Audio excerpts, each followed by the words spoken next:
सीमा Haider.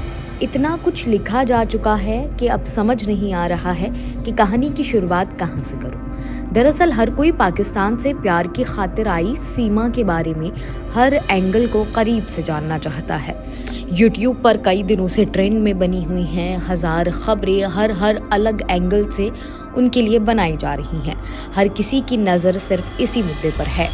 Media के सवालों के जवाब बड़ी ही सफाई से देती सीमा और हमेशा उन सवालों में भारत में रहने की बात करती सीमा अब अपने ही सवालों के जवाबों में फंसती नजर आ रही हैं। दरअसल अवैध तरीके से बॉर्डर पार करने के चक्कर में अब सीमा जांच एजेंसियों के घेरे में आ गई हैं। उन पर कई तरह के शक गहराते जा रहे हैं। उनके पास एक से ज्यादा पासपोर्ट होना, कई मोबाइल फोनों का होना और ज्यादा शक को गहरा कर रहा है। अब उन पर जांच एजेंसियों का शक दिन प्रतिदिन गहराता जा रहा है। हाल ही में यूपी एटीएस ने सीमा हैदर, उसके पति सचिन मीणा और ससुर नेत्रपाल से पूछताछ पूरी की। इस दौरान एटीएस ने ढेर सारे सवाल किए जिसका सीमा हैदर ने जवाब दिया, जिसमें से कुछ जवाबों पर जांच एजेंसी संतुष्ट नजर नहीं आई। उसके पासपोर्ट, उसके पास पैसा, ISI लिंक, उसके परिवार का इतिहास, हर एंगल से जांच एजेंसी ने जांच की।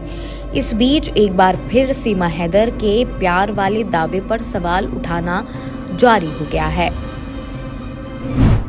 क्या किसी बड़े प्लान का हिस्सा है सीमा हैदर? इन सब के बीच लोगों के मन में ये सवाल है कि आखिर क्यों सीमा हैदर से एजेंसियों की नजरें हट नहीं रही हैं।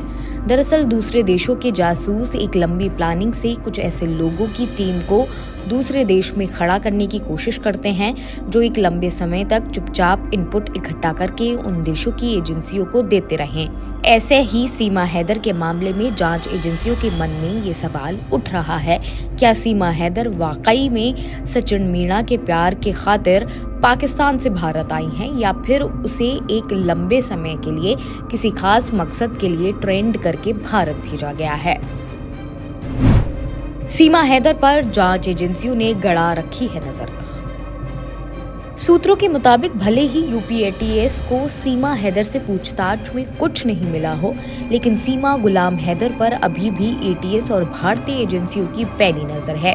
एजेंसियां जांच कर रही हैं कि क्या सीमा हैदर ने सचिन को अपनी भारतीय नागरिकता लेने के लिए अपना मोहरा बनाया है ताकि भविष्य में उसे भारत में रहने में किसी तरह की कोई परेशानी ना हो। सीमा हैदर के खूनखार प्लान का हिस्सा है सचिन। सूत्रों के मुताबिक एजेंसियां ये भी जांच कर रही हैं कि सीमा हैदर क्या किसी हैंडलर की मदद से भारत आई हैं।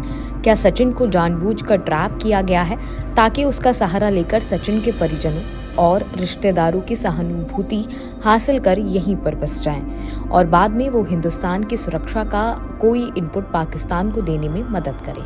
सूत्रों के मुताबिक सीमा हैदर के खिलाफ 14 विदेशी अधिनियम और 120B के तहत मामला दर्ज हुआ है। सब कुछ जानते हुए भी सीमा हैदर अवैध तरीके से भारत में दाखिल हुई।